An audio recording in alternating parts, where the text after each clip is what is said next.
Hey, I'm Chris Joya. I'm the professor of mechanical engineering here at Slippery Rock University, and today we are doing our trebuchet projects as part of a joint effort between the dynamics, machine design, and manufacturing processes classes. So our trebuchet is a medieval siege weapon used to lay siege to a castle. It has several advantages over ballistas and catapults, which is why it was favored in medieval times. They work by utilizing the counterweight on one end to transfer kinetic energy to the projectile, in this case a baseball. So my class for dynamics, they were charged with coming up with the initial design for the trebuchets, determining the size of the counterweight that we need.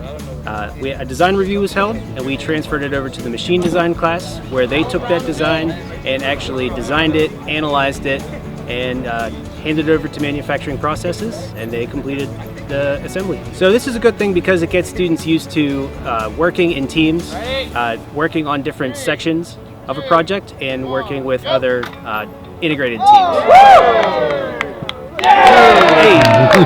Hi, I'm Trevor Wayne. I am a junior at Slippery Rock University in mechanical engineering, and today we are here out in the IM fields for my machine design class. We started all from scratch. We had completely open design. We could do anything we wanted to do.